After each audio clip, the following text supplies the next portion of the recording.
আসসালামু আলাইকুম সবাইকে। This is Shahadat from Butex. So আজকে আমাদের থার্মোডাইনামিক্স বা তাপগতিবিদ্যার দ্বিতীয় লেকচারে তোমাদের সবাইকে স্বাগতম। সো চলো আজকে আমরা মেইনলি যে সকল টপিক নিয়ে আলোচনা করব একটু দেখে নিই। ফার্স্ট আমরা আলোচনা করব হচ্ছে সমুষ্ণ প্রক্রিয়া বা আইসোথার্মাল প্রসেস নিয়ে। দেন আমরা যাব হচ্ছে মোলার আপেক্ষিক তাপে, যেখানে আমরা সিপি, সিভি এবং এখান থেকে আমাদের গামার যে ভ্যালুটা আছে এটা বের করা শিখব। পাশাপাশি হচ্ছে আমরা রুদ্ধতাপীয় প্রক্রিয়া এবং থার্মোডাইনামিক্স বা তাপগতিবিদ্যার দ্বিতীয় সূত্র সম্পর্কে আলোচনা করব। দেন আমরা চলে যাব হচ্ছে কার্নো ইঞ্জিনে, অ্যান্ড দেন আমরা রেফ্রিজারেটরের কার্য সম্পাদন সহগ এবং রেফ্রিজারেটরের ম্যাথমেটিক্যাল প্রবলেমগুলোর যে ফর্মুলা আছে এটা সম্পর্কে জানবো। দেন ফাইনালি আমরা এন্ট্রপি সম্পর্কে আইডিয়া নিব। ওকে, সো চলো আজকের ক্লাসটা স্টার্ট করে দিই। আমাদের ফার্স্টে যে টপিকটা আছে সেটা হচ্ছে আইসোথার্মাল বা সমুষ্ণ প্রক্রিয়া বা আইসোথার্মাল প্রসেস। সো এই প্রসেসের মধ্যে মেইনলি আমরা যে বিষয়টা সম্পর্কে জানবো সেটা হচ্ছে আইসোথার্মাল সম্পর্কে আমরা যদি বলতে চাই সমুষ্ণ। সমুষ্ণ মানে কি? টেম্পারেচার সেম, টেম্পারেচার বা তাপমাত্রা সেম, টেম্পারেচার বা তাপমাত্রা কী হতে হবে? সেম হতে হবে বা ঠিক থাকতে হবে বা ফিক্স থাকতে হবে। সো এই ক্ষেত্রে আমরা যে বিষয়টা মাথায় রাখবো সেটা হচ্ছে এই আইসোথার্মাল প্রক্রিয়াটা হবে খুবই ধীরে ধীরে, খুবই ধীরে ধীরে, খুবই ধীরে বা ভেরি স্লো, খুবই ধীরে বা ভেরি স্লো একটা প্রসেস। কেন ভেরি স্লো একটা প্রসেস? কারণ এই আইসোথার্মাল প্রক্রিয়াতে তাপমাত্রা কখনো বৃদ্ধি পাবে না বা হ্রাস পাবে না। সো তাপমাত্রা যদি আমি বৃদ্ধি বা হ্রাস করতে না চাই, আমার প্রক্রিয়াটা খুবই স্লো বা খুবই ধীরে কাজ করতে হবে। সো এই প্রক্রিয়ার ক্ষেত্রে আমরা মেইনলি যে ওয়ার্ক ডানের ফর্মুলাটা আছে, ওয়ার্ক ডানের যে ফর্মুলাটা সম্পর্কে আমরা জানবো সেটা হচ্ছে, এক কথায় যদি বলি আমি, ডাব্লিউ ইকুয়াল টু হচ্ছে NRT লন V2 by V1। Okay, so এইখান থেকে এন দ্বারা মিন করছে হচ্ছে আমাদের মোল সংখ্যা বা নাম্বার অফ মোল, অ্যান্ড আর দ্বারা মিন করতেছে হচ্ছে আমাদের মোলার গ্যাস কনস্ট্যান্ট বা মোলার গ্যাস ধ্রুবক, মোলার গ্যাস কনস্ট্যান্ট, অ্যান্ড টি দিয়ে মিন করতেছে আমাদের হচ্ছে তাপমাত্রা বা টেম্পারেচার, অ্যান্ড ভি দিয়ে অবশ্যই ভলিউম মিন করতেছে। সো ডাব্লিউ যেহেতু আমাদের ওয়ার্ক ডান। সো একটা বিষয় আমরা একটু খেয়াল করে দেখো আমাদের এইখানে যে বিষয়গুলো আছে, এইখানে আমাদের যে ভির ভ্যালুটা আছে, ভলিউম হয়তো ইনক্রিজ হবে, নয়তো কী হবে, ভলিউমটা ডিক্রিজ হবে, বা ভলিউম বাড়বে বা আয়তন বাড়বে বা কমবে, এই প্রসেসটাতে আমরা দেখতে পারতেছি। সো এইখানে কখনো যদি এমন হয় যে আমাদের V2 V1-এর ভ্যালু দেওয়া নাই, বা আমাদের V2 V1-এর ভ্যালু দেওয়া নেই, বাট প্রেশার বা P1 P2-র ভ্যালু দেওয়া আছে। সো এই ফর্মুলাটা আমরা এভাবে ডিরাইভ করতে পারি, যেটা আইসোথার্মাল প্রক্রিয়ার ক্ষেত্রে খাটে। P1 V1 is equal to P2 V2। ওকে, আমাদের বয়েলের যে ফর্মুলাটা সেটা থেকে আসছে। সো আমি যদি একবারে বলতে চাই যে P1 by P2 equal to দাঁড়াচ্ছে আমাদের এরকম V2 বাই V1। সো আমি চাইলে কি করতে পারি, V2 বাই V1-এর জায়গায় P1 বাই P2 বসাই দিতে পারি। সো ডাব্লিউ ইকুয়াল টু আমি এটাও লিখতে পারি NRT loan P1 by P2। So কখনো V1 V2-র জায়গায় যদি P1 P2 আসে, বা V2 V1-এর জায়গায় যদি P1 P2-র ভ্যালু দেওয়া থাকে, সো ঘাবড়ে যাব না। আশা করি এভাবে প্রবলেমটা সলভ করতে হবে, বুঝতে পারবো। ওকে, আর অ্যান্সারটা অবশ্যই আসবে কিসে? আমাদের জুলে। ওকে, সো এটা হচ্ছে আমাদের সমুষ্ণ বা আইসোথার্মাল প্রক্রিয়ার থ্রুতে ওয়ার্ক ডান বা কৃতকাজ বের করার ফর্মুলা। ওকে, সো দেন আমরা চলে যাই মোলার আপেক্ষিক তাপে। মোলার আপেক্ষিক তাপে আমরা মেনলি জানবো হচ্ছে সিপি সম্পর্কে, সিভি সম্পর্কে এবং গামা সম্পর্কে। সো সিপি সম্পর্কে একবারে বলে দিই। সিপি হচ্ছে আমাদের ফিক্সড প্রেশার বা কনস্ট্যান্ট প্রেশার বা ধ্রুব চাপে মোলার আপেক্ষিক তাপ বা মোলার স্পেসিফিক হিট। সো এই ক্ষেত্রে আমাদের সিপি বের করার ফর্মুলা এক কথায় বলতে গেলে সিপি ইকুয়াল টু হচ্ছে ডিকিউ ডিভাইডেড এনডিটি, তাপের চেঞ্জ বা চেঞ্জ অফ হিট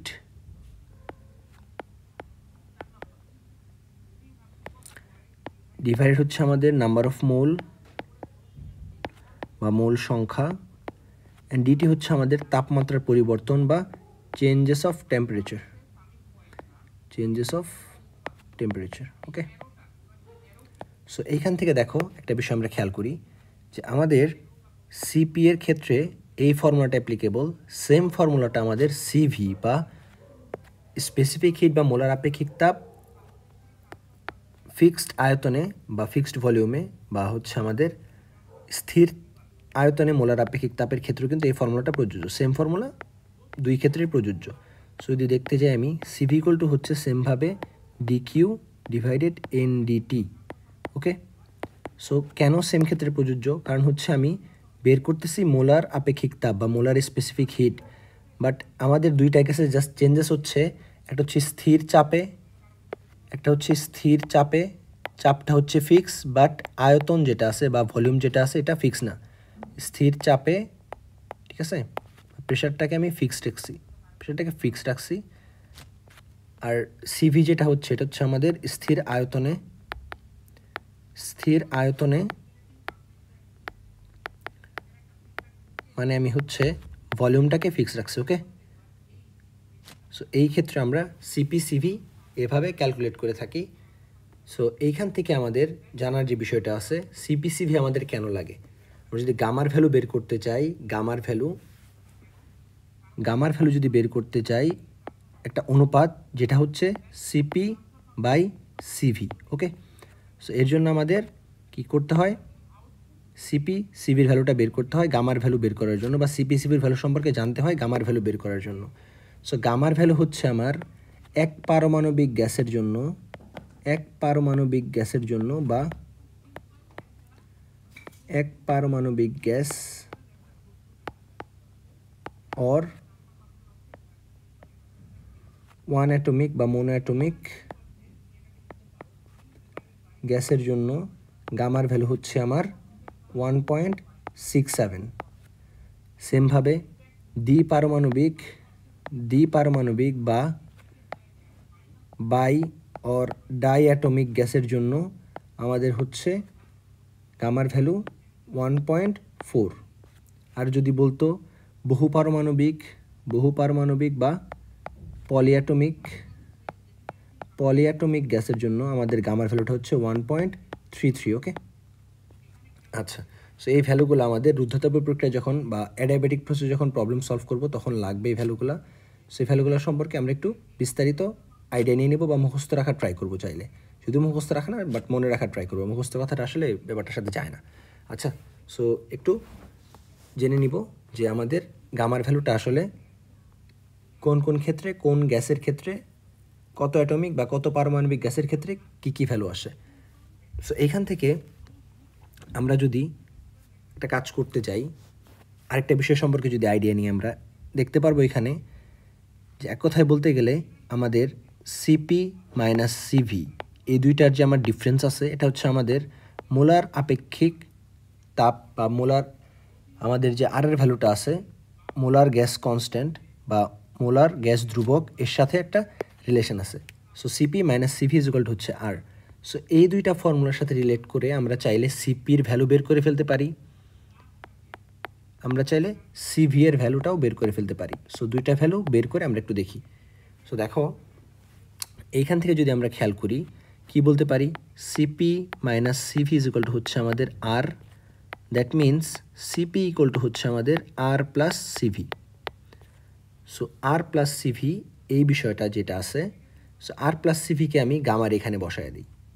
ঠিক আছে, আমি চাচ্ছি না সিপির মধ্যে সিভির কোনো ইকুয়েশন থাকুক বা সিপি সিভি একটা ইকুয়েশনের মধ্যে থাকুক বা একটা সমীকরণের মধ্যে থাকুক। সো আমি ইন্ডিভিজুয়ালি সিপির ভ্যালু, ইন্ডিভিজুয়ালি সিভি এর ভ্যালু বের করতে চাচ্ছি। সো সিপি এর ভ্যালু যেটা আমি বের করলাম, এটা যদি আমি আমাদের এই যে gamma is equal to CP by CV এখানে যদি বসায় দেই, একটা বিষয় দেখতে পারবো, গামা ইজ ইকুয়াল টু আমাদের কী দাঁড়াচ্ছে, সিপির ভ্যালু আমি একটু আগে বের করছি আর প্লাস সিভি। ঠিক আছে, এটা আমি হাইলাইট করে দিই এই জায়গাকে, দেখো সিপি ইজ ইকুয়াল টু হচ্ছে R plus CV. Okay, so এইখানে ডিভাইডেড থাকে আমাদের CV, so CV into gamma থাকতেছে আর প্লাস সিভি থাকতেছে। সো এইখান থেকে আমি যদি সিভির ভ্যালুটা বের করতে চাই, দেখো সিভিকে আমি লেফট সাইডে নিয়ে আসবো, তাহলে কি থাকতেছে CV into gamma minus CV equal to হচ্ছে আমাদের আর। সো আমাদের এখন সিভি টাইপের ইকুয়েশন চলে আসছে। সো সিভি যদি আমি কমন নিয়ে নিই, gamma minus 1 is equal to দাঁড়াচ্ছে আমাদের শুধু R. That means CV equal to দাঁড়াচ্ছে আমাদের R divided gamma minus 1।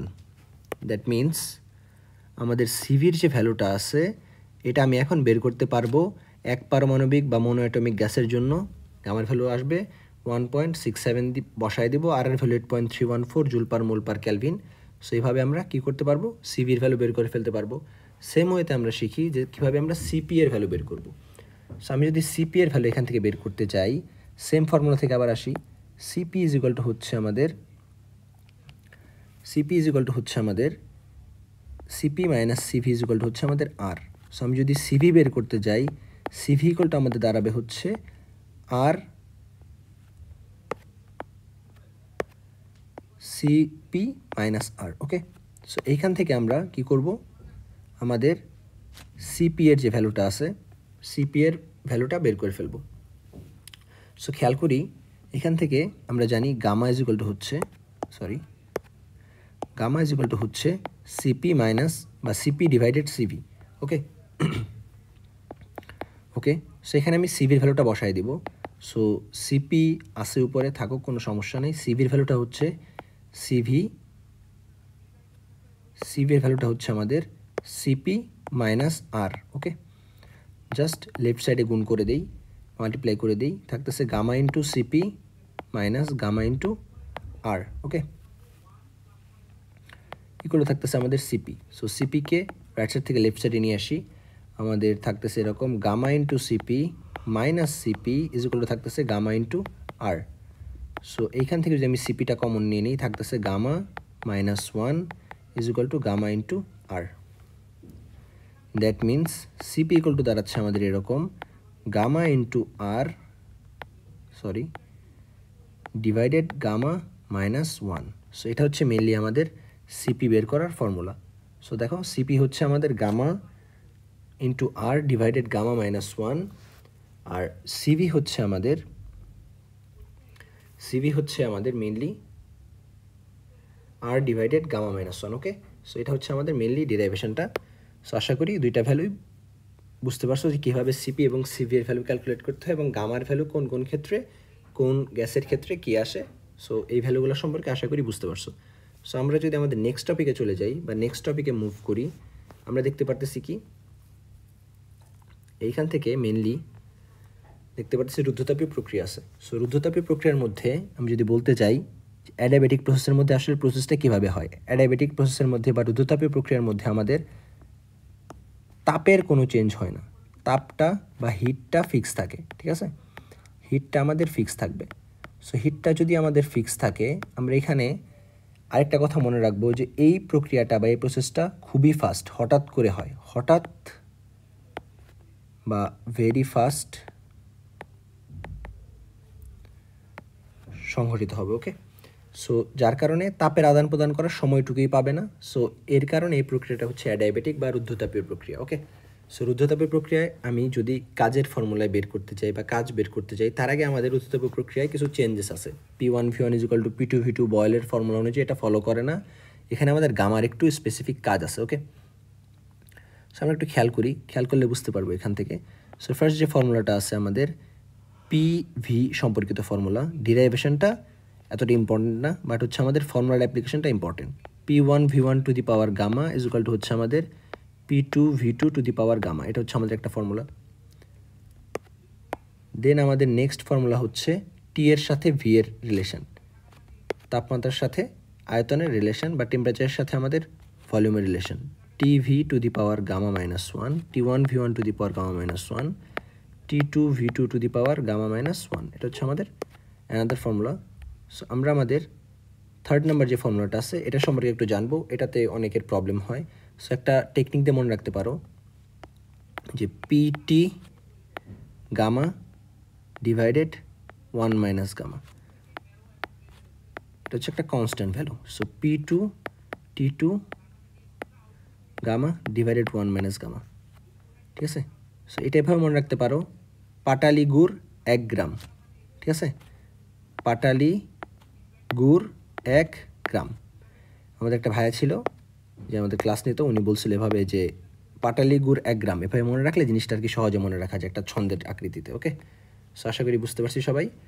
So এভাবে এখানে আমরা যদি গামার ভ্যালুটা বসায় দেই, আমরা এই প্রসেসগুলো থেকে পি ভি অথবা টি ভি অথবা পিটি এই ভ্যালুগুলো বসায় দিলে আমরা অন্য প্রসেসের মধ্যে বা চেঞ্জেস হলে আমরা এখান থেকে ভ্যালু বের করে ফেলতে পারবো।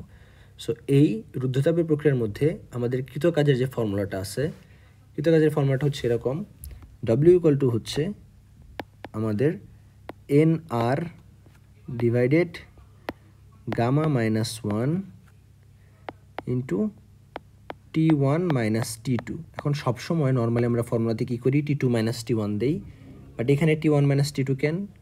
কারণ হচ্ছে আমাদের টেম্পারেচার যেটা আছে এটা তো চেঞ্জ হয়, অ্যান্ড এইখানে T1টা মিন করে হচ্ছে আমাদের ইনিশিয়াল টেম্পারেচার বা আদি তাপমাত্রা, যেটা নর্মালি কী হয়, বেশি হয় যদি রুদ্ধতাপীয় প্রসারণ বা অ্যাডিয়াবেটিক এক্সপ্যানশন ঘটে। ইনিশিয়াল টেম্পারেচার আর T2 হচ্ছে আমাদের ফাইনাল টেম্পারেচার। ওকে, ফাইনাল টেম্পারেচার।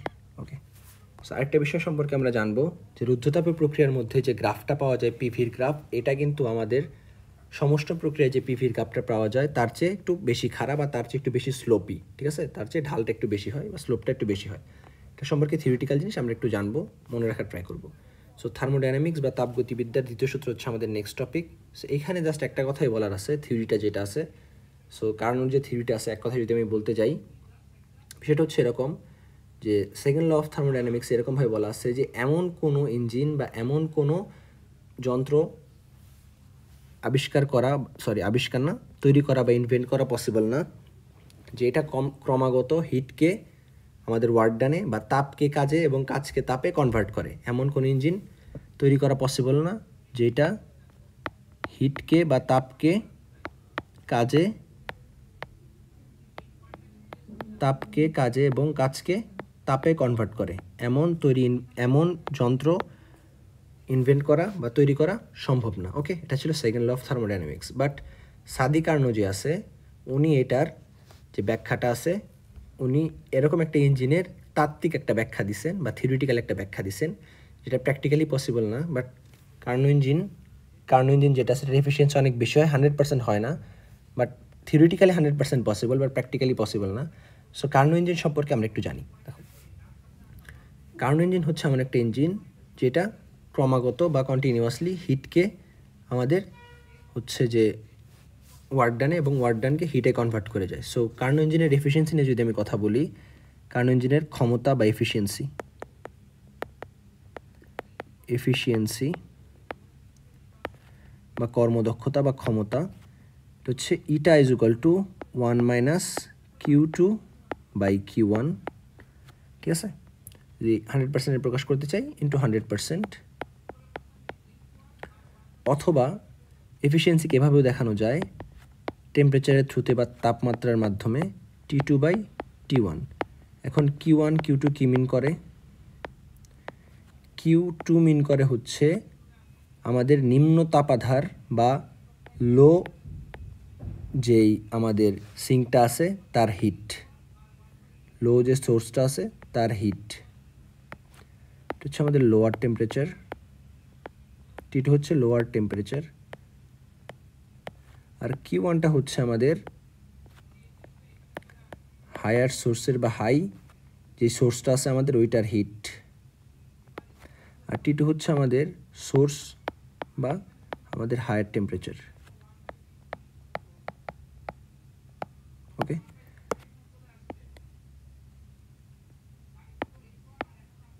সো দেখি এই বিষয়টা আমরা এই এফিসিয়েন্সি দুটাকে যদি ইকুয়াল ধরি তাহলে আমরা এভাবে প্রুফ করতে পারি যে 1 minus Q2 by Q1 is equal to 1 minus T2 by T1। Okay, so এইখান থেকে আমরা বোথ সাইডে 1 1 এলিমিনেট করে দিই, অ্যান্ড মাইনাস মানে যদি কেটে দিই এরকম বলা যায় Q2 by Q1 is equal to হচ্ছে T2 by T1। Okay, so এইখান থেকে কার্নো ইঞ্জিনটা কন্টিনিউয়াসলি হিটকে হচ্ছে আমাদের টেম্পারেচারের যে আমাদের হিট সিঙ্কটা আছে এইখান থেকে আমাদের হিট সিঙ্কে, সোর্স থেকে হিট সিঙ্কে বা উৎস থেকে হিট সিঙ্কের মধ্যে তাপ আদান প্রদানের থ্রুতে থিওরিটিক্যালি হচ্ছে যে আমাদের তাপকে কাজে রূপান্তর করতে পারতেছে। এফিসিয়েন্সি 100% যদিও হয় না, বাট তারপরেও থিওরিটিক্যালি এটা পসিবল। ওকে, সো দেন আমরা এখান থেকে দেখো যদি খেয়াল করি, আমাদের এখানে একটা ওয়ার্ক ডান আছে।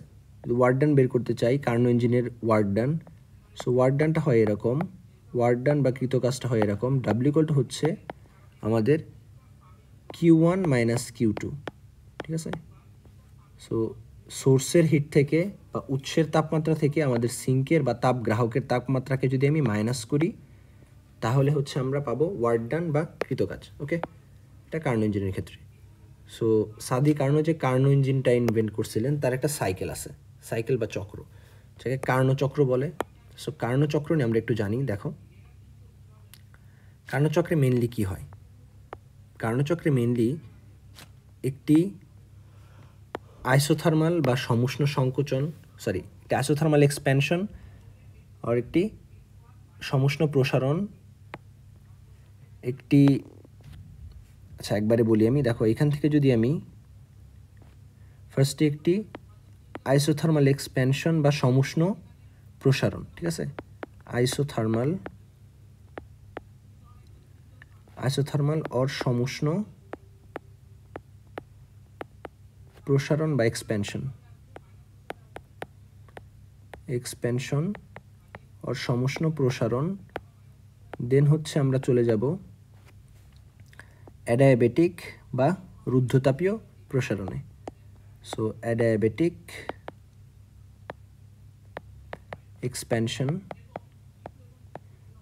এক্সপ্যানশন অর যাব হচ্ছে আমরা বাংলায় বললে রুদ্ধ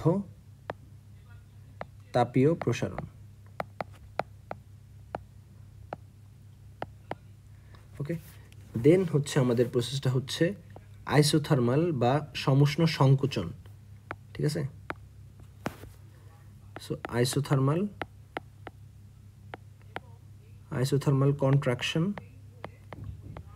কন্ট্রাকশন বা সমুষ্ণ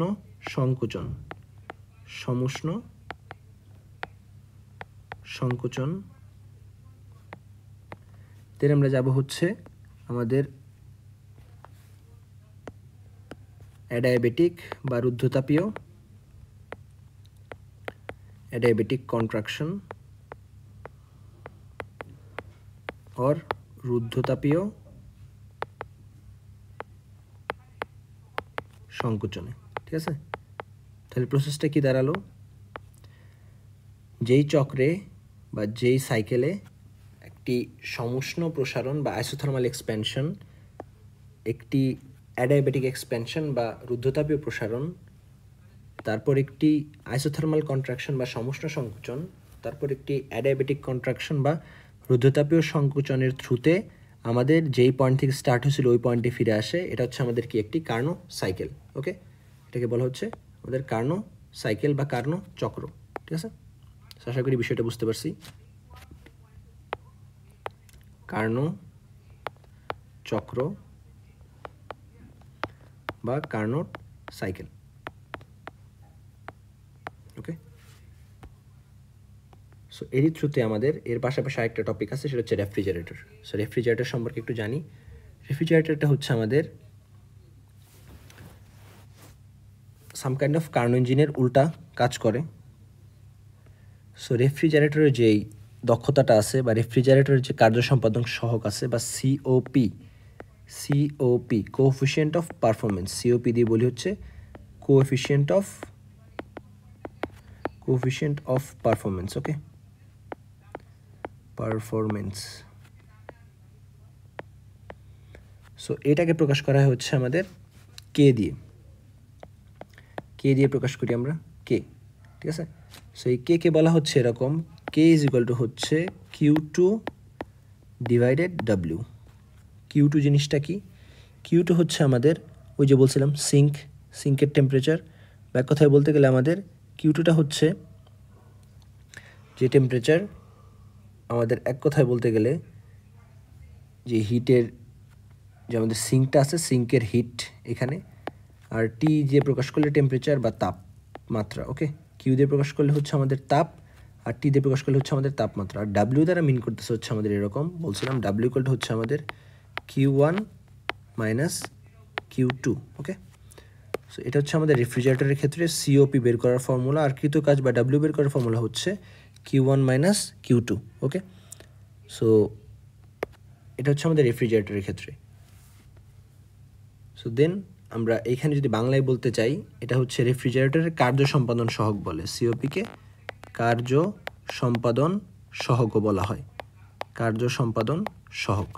ওকে, সো আশা করি টপিকটা সবাই বুঝতে পারছি। সো ম্যাথমেটিক্যাল যে প্রবলেমটা আসে, এখানে যদি আমি একটু ডিরাইভ করে বলতে চাই বা ডিরেক্টলি বলতে চাই, Q2 ডিভাইডেড বলতে পারি এরকম Q1 মাইনাস Q2, অথবা T2 ডিভাইডেড বলতে পারি আমরা T1 মাইনাস T2। তার মানে ডব্লিউকে আরেকভাবে প্রকাশ করা যায়, সেটা হচ্ছে কি T1 মাইনাস T2। ওকে, সো আমরা নেক্সট যে টপিকটা আছে এটাতে চলে যাব, সেটা হচ্ছে এন্ট্রপি। এন্ট্রপি মোস্ট ইম্পর্টেন্ট একটা টপিক, একটু হাইলাইট করে দিই বা স্টার দিয়ে দিই। এন্ট্রপিকে এক কথায় বলতে গেলে এন্ট্রপি মানে হচ্ছে বিশৃঙ্খলা, ঠিক আছে। সো এন্ট্রপির যে ব্যাপারটা আছে, এটা এক কথায় বলতে গেলে রুদ্ধতাপীয় বা অ্যাডায়াবেটিক প্রসেসে যেই তাপগতীয় ধর্ম বা যে থার্মোডাইনামিক্যাল কোয়ান্টিটি বা যেই আমাদের ধর্মটা আছে ওটা যে ফিক্স থাকে, অ্যাডায়াবেটিক প্রসেসে যেই কোয়ান্টিটিটা ফিক্স থাকে, এটা হচ্ছে আমার কি এন্ট্রপি, ঠিক আছে। ফিক্স থাকে, অ্যাডায়াবেটিকে ফিক্স থাকতেছে, ওটা হচ্ছে আমাদের এন্ট্রপি। সো এখন এন্ট্রপি নিয়ে আমরা যেই ক্যালকুলেশনটা করি, সেটার মেইনলি আমরা এন্ট্রপি বের করি না, আমরা বের করি হচ্ছে এন্ট্রপির পরিবর্তন, চেঞ্জেস অফ এন্ট্রপি বের করি আমরা। এন্ট্রপি বের করা আসলে পসিবল না, চেঞ্জেস অফ এন্ট্রপি, কারণ কি এই পরিবেশে কিছু পরিমাণ এন্ট্রপি বা বিশৃঙ্খলা আগে থেকেই আছে। সো চেঞ্জেস অফ এন্ট্রপি আমরা বের করে থাকি ইউজুয়ালি। আর অ্যাডায়াবেটিক প্রসেসে বা রুদ্ধতাপীয় প্রক্রিয়া হচ্ছে এন্ট্রপি ফিক্স থাকে, রুদ্ধতাপীয় প্রক্রিয়া এন্ট্রপি ফিক্স থাকে। সো রুদ্ধতাপীয় প্রক্রিয়া যদি কেউ এন্ট্রপি বের করতে বলে, ট্রিক বলে দেবা রুদ্ধতাপীয় প্রক্রিয়ায় চেঞ্জেস অফ এন্ট্রপি নাই বা বের করা পসিবল না। ওকে, সো চেঞ্জেস অফ এন্ট্রপি আমাদের প্রকাশ করি হচ্ছে আমরা ডিএস দিয়ে। ওকে, ডিএস দিয়ে চেঞ্জেস অফ এন্ট্রপি প্রকাশ করা হয়। সো আমি যদি বলি এক কথায়, তিনটা ফর্মুলা আছে আমাদের মেইনলি। ডিএস ইকুয়াল টু হচ্ছে আমার ডিকিউ বা চেঞ্জেস অফ হিট ডিভাইড হচ্ছে আমাদের ওই টাইমের টেম্পারেচার, স্পেসিফিক টাইমের টেম্পারেচার। সেটাকে যদি আমি বলতে চাই, যখন আমার টেম্পারেচারের চেঞ্জ হচ্ছে না বাট বস্তুর অবস্থা বা কন্ডিশনের চেঞ্জ হচ্ছে, মানে এক কথায় বলতে গেলে ধরো বরফ আছে, বরফ থেকে হচ্ছে আমার 0 ডিগ্রি সেন্টিগ্রেডের বরফ থেকে আমাদের 0 ডিগ্রি সেন্টিগ্রেডের ওয়াটার বা পানিতে কনভার্ট হচ্ছে, 0 ডিগ্রি সেন্টিগ্রেডের পানিতে কনভার্ট হচ্ছে। সো এখানে অবস্থার পরিবর্তন হয়েছে বাট টেম্পারেচার বাড়ে নাই। ওই ক্ষেত্রে যদি আমি ডিএস বা এন্ট্রপির পরিবর্তন বের করতে চাই বা চেঞ্জেস অফ এন্ট্রপি বের করতে চাই, ফর্মুলা হচ্ছে আমাদের MLF ডিভাইডেড টি, ঠিক আছে। এফ কি ফ্রিজিং পয়েন্টের স্পেসিফিক যে হিটটা আছে আমাদের, এটা হচ্ছে LF এর ভ্যালু। ওকে, সো সেমভাবে যদি আমি যাই এরকম যে আমাদের 100 ডিগ্রি সেন্টিগ্রেডের ওয়াটার আছে, এখান থেকে আমি 100 ডিগ্রি সেন্টিগ্রেডের ভ্যাপারে কনভার্ট করতেছি, এটাকে ভ্যাপারে কনভার্ট করতেছি, 100 ডিগ্রি সেন্টিগ্রেডের বাষ্পে কনভার্ট করতেছি। সো ওই ক্ষেত্রে আমাদের ডিএস এর ভ্যালুটা হবে হচ্ছে এরকম MLV ডিভাইডেড টি। ওকে, আশা করি বুঝতে পারছি। সো যেই ক্ষেত্রে আমাদের অবস্থার পরিবর্তন হতেছে বা কন্ডিশন আমাদের স্টেটের চেঞ্জ হচ্ছে বাট তাপমাত্রা বাড়তেছে না, টেম্পারেচার ফিক্স বা তাপমাত্রা ফিক্সড আমাদের যে ক্ষেত্রে, ওই ক্ষেত্রে হচ্ছে আমাদের মেনলি এই ফর্মুলাগুলো অ্যাপ্লিকেবল। বাট যেই ক্ষেত্রে আমার অবস্থার চেঞ্জ হচ্ছে না বা কন্ডিশনের চেঞ্জ হচ্ছে না বা স্টেটের চেঞ্জ হচ্ছে না, বাট আমাদের কী হচ্ছে তাপমাত্রার পরিবর্তন হইতেছে। বাট নর্মালি যদি আমি দেখাই, ধরি এরকম আমাদের এখানে ওয়াটার আছে, 10 ডিগ্রি সেন্টিগ্রেডের একটা ওয়াটার আছে একটা জায়গাতে। সো এইখান থেকে আমাদের এটা হচ্ছে 20 ডিগ্রি সেন্টিগ্রেডের একটি ওয়াটার বা একটি পাত্রের মধ্যে 20 ডিগ্রি সেন্টিগ্রেডের ওয়াটার টেম্পারেচারে কনভার্ট হয়ে গেছে। সো আগে ছিল আমাদের ধরি এটা T1, এটা হচ্ছে আমাদের T2। সো আমাদের এখন এন্ট্রপি বের করার যে ফর্মুলাটা বা এন্ট্রপির চেঞ্জেস বের করার যে ফর্মুলাটা, ডিএস ইকুয়াল টু হচ্ছে MS loan T2 by T1, ঠিক আছে।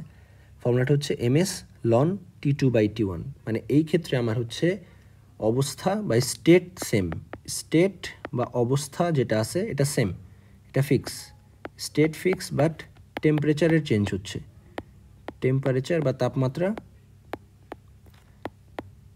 টেম্পারেচারের চেঞ্জ হচ্ছে। তখন আমরা কি করব, DS equal to MS loan T2 by T1 বসাবো। এস দ্বারা কি মিন করতেছে, স্পেসিফিক হিট, পানি থাকে, পানির স্পেসিফিক হিট বা আপেক্ষিক তাপ, ঠিক আছে, 4200। সো আর এম দ্বারা হচ্ছে ম্যাস বা ভর, লন T2/T1, আর ডিএস হচ্ছে আমার চেঞ্জেস অফ এন্ট্রপি। সো টেম্পারেচারটা অবশ্যই আমরা কিসে বসাবো? ক্যালভিনে বসাবো। টেম্পারেচারটা অবশ্যই ক্যালভিনে বসাবো। সো এই ক্ষেত্রে আমাদের এই ফর্মুলাটা অ্যাপ্লিকেবল। আর এইখানে হচ্ছে আমাদের স্টেটের চেঞ্জ হচ্ছে বা অবস্থার চেঞ্জ হচ্ছে, বাট টেম্পারেচারটা টেম্পারেচার ফিক্স, ঠিক আছে? সো বোথ কেসেই আমাদের সেম এইখানে। সো এরই থ্রুতে আমাদের এন্ট্রপির যে টপিকটা আছে এটা শেষ। সো ফর্মুলাগুলো একটু হাইলাইট করে দিই। সো ক্লাসের পিডিএফটা আমি হচ্ছে আমাদের ক্লাস যে আপলোড হবে এটার ডেসক্রিপশন বক্সে দিয়ে দিব, পাশাপাশি পিন কমেন্টেও থাকবে। সো আশা করি আজকের লেকচারটা সবাই বুঝতে পারছো। সো আজকের থ্রুতে আমাদের এই লেন্দি ক্লাস বা থার্মোডাইনামিক্সের চ্যাপ্টার শেষ। সবার জন্য দোয়া ও শুভকামনা রইল। ভাইয়ের জন্য সবাই দোয়া করো। আসসালামু আলাইকুম সবাইকে।